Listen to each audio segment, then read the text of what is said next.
নবান্ন অভিযান ঘিরে বাড়তি নিরাপত্তা। হাওড়া স্টেশন চত্বরে মোতায়েন রয়েছে প্রচুর পুলিশ। অ্যান্টি টিয়ার মাস্ক পরে প্রস্তুত রয়েছে পুলিশ, অর্থাৎ সব ধরনের যে ব্যবস্থা সেটা পুলিশ ইতিমধ্যে সেরে রেখেছে। হাওড়া স্টেশনের ছবিটাও আপনাদের দেখাবো, কারণ হাওড়া ফোর্টশট রোড থেকে এই অভিযান শুরু হবে নবান্নের দিকে।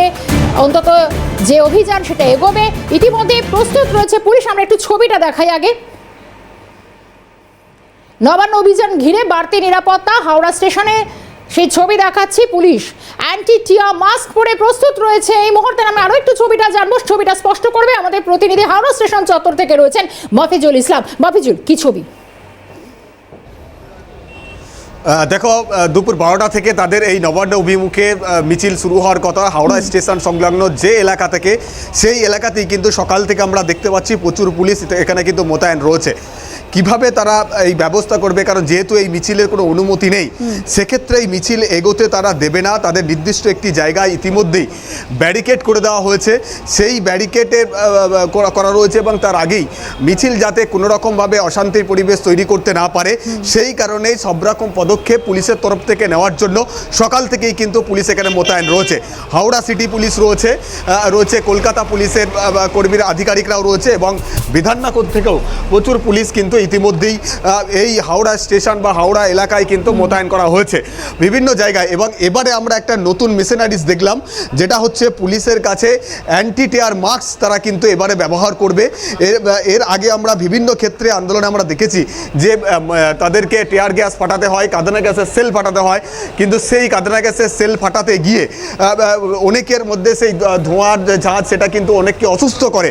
কিন্তু এবারে আমরা দেখতে পাচ্ছি এইরকম একটি মেশিনারিজ, যেটাকে বলা হচ্ছে অ্যান্টি টিয়ার মাস্ক। সেটা কিন্তু যারা এই কাঁদানা গ্যাসের সেল ফাটাবে তারা ব্যবহার করবে বা পুলিশ এটা ব্যবহার করবে। আমি একটু জানবো এটার মধ্যে বিশেষত্ব কী রয়েছে। এটার ভিতরে আমরা যে ধোঁয়াটা, যে সেল ফাটানোর পর যে ধোঁয়াটা চোখ জ্বালা পোড়া করে, সেটা করবে না। অনেক সময় হাওয়ার পরিবর্তে গ্যাসটা আমাদেরই খেতে হয়, তখন অনেক ক্ষেত্রে আমরা অসুস্থ হয়ে পড়ি। সেই কারণে এটা নিজেদের প্রোটেকশনের জন্য। এটা কি প্রথমবার? হ্যাঁ, এটা প্রথমবার। এইগুলো কি ব্যবহার করেছেন এর আগে কখনো? না না, প্রথমবার এটা। সুরক্ষার জন্য এটা আমাদের Bidhannagar police commissioner CP sir আমাদের সুরক্ষার জন্য, যাতে কোনো অসুবিধা না হয় কোনো জওয়ান, সেই জন্য আমাদের ব্যবহার করে। আপনারা বিধাননগর পুলিশ কমিশনার থেকে এসেছেন? হ্যাঁ হ্যাঁ। কতগুলো এইরকম অ্যান্টি টিয়ার মাস্ক এসছে আপনাদের? আপাতত আমরা 10 জন আছি, আর সাহেবের কাছে টোটাল 11 জনের কাছে আছে। 11টা।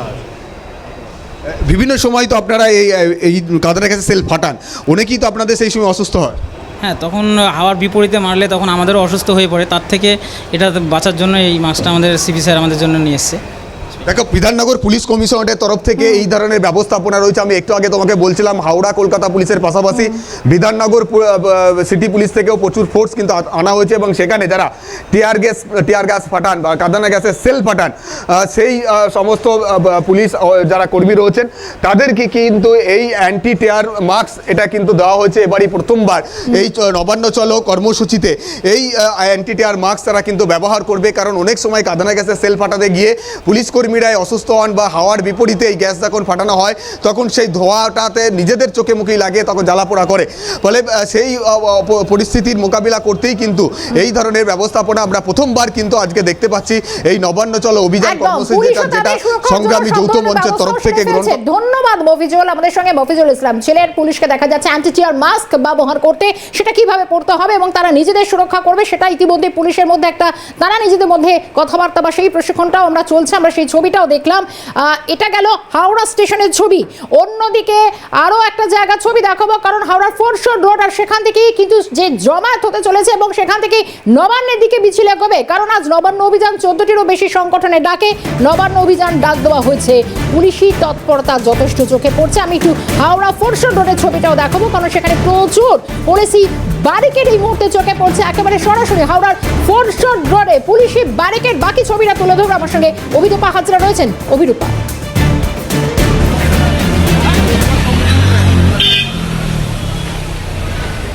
দেখুন নবান্ন অভিযান মানেই যে পরিচিত চিত্রটা, সেই পরিচিত চিত্রই এই মুহূর্তে দেখা যাচ্ছে ফরশো রোডে। ফরশো রোডের ঠিক দেখানোর চেষ্টা করবো যে রাস্তা ফরশো রোডের একদম মেন রোড, সেখানেই এই ব্যারিকেড লাগিয়ে দেওয়া হচ্ছে।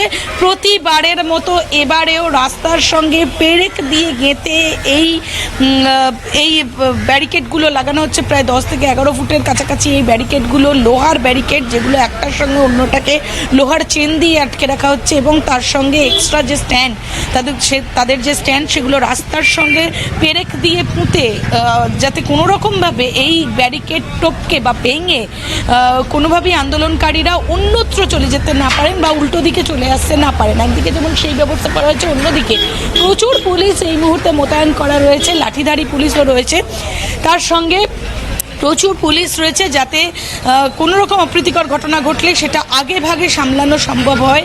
তুমি দেখতে পাচ্ছ এই মুহূর্তে লাঠিধারী পুলিশ রয়েছে প্রচুর পরিমাণে, এবং পরিস্থিতি সামাল দেওয়ার জন্য তারা আগে থেকেই ব্যবস্থা নিয়ে নিয়েছেন। আর 12টা নাগাদ শুরু হবে, এখন প্রায় 9টা সাড়ে 9টা বাজে, কিন্তু তারই মাঝখানে এরকম প্রস্তুতি শুরু হয়ে গিয়েছে। অন্যদিকে দেখা যাচ্ছে যে ওয়াটার ক্যানন রাখা রয়েছে, এবং জল কামান যেটাকে বলে, সেই জল কামান প্রস্তুত রয়েছে। যদি আন্দোলনকারীরা তাদের আন্দোলন আরও বেশি তীব্র করেন, সেক্ষেত্রে এই জল কামানের ব্যবস্থা রাখা হবে। এবং সূত্রের খবর যে টিয়ার সেলও থাকবে প্রচুর পরিমাণে, এবং সেই টিয়ার সেল যখন চার্জ করা হবে, যাতে তাদের কাছে চার্জের এই টিয়ার সেলের গন্ধ না আসে, সেদিকেও এক্সট্রা মাস্ক তাদেরকে রাখা হবে। এই ধরনের হাওড়া সিটি পুলিশ তরফ থেকে এমনটাই খবর। তাছাড়াও হাওড়া সিটি পুলিশ ছাড়াও রয়েছেন বিধাননগর কমিশনারেটের প্রচুর পুলিশকর্মী, এবং কলকাতা পুলিশের প্রচুর পুলিশকর্মীরা রয়েছে, থাকবেন এই পাহারায়। এবং এই 3টি কমিশনারেটের পক্ষ থেকে প্রচুর আধিকারিকরাও থাকবেন, যারা এই ফরশো রোডের এই মুহূর্তে যে রাস্তাটা দেখা যাচ্ছে, যেখানে গাড়ি চলাচল হচ্ছে, আর কিছুক্ষণ পরেই সেই গাড়ি চলাচল বন্ধ হয়ে যাবে। তার কারণ হচ্ছে হাওড়া স্টেশনের দিক থেকে যে রাস্তাটি সোজা আসছে ফরশো রোড হয়ে নবান্নমুখী, সেই রাস্তা দিয়ে আন্দোলনকারীরা আসতে পারবেন বা আসবেন, সেই কারণেই এই ব্যবস্থা করা হচ্ছে তাদের জন্য। অন্যদিকে যে বিষয়টা, যে কলকাতা হাইকোর্ট একটা নির্দেশিকা দিয়েছে, যে এটাই হচ্ছে ছবি। কারণ প্রতিবার যে নবান্ন অভিযান, আর সেই নবান্ন অভিযানে প্রতিবারের মতো এবারও দেখা যাচ্ছে যে ব্যারিকেডগুলো বসছে, সেগুলো একেবারে সিমেন্টে যে ঝালাই করে সেগুলো বসানো হচ্ছে, একেবারে টাইট সিকিউরিটি। নবান্ন অভিযান রুখতে প্রতিটা মোড়ে মোড়ে ব্যারিকেড এবং পুলিশি তৎপরতা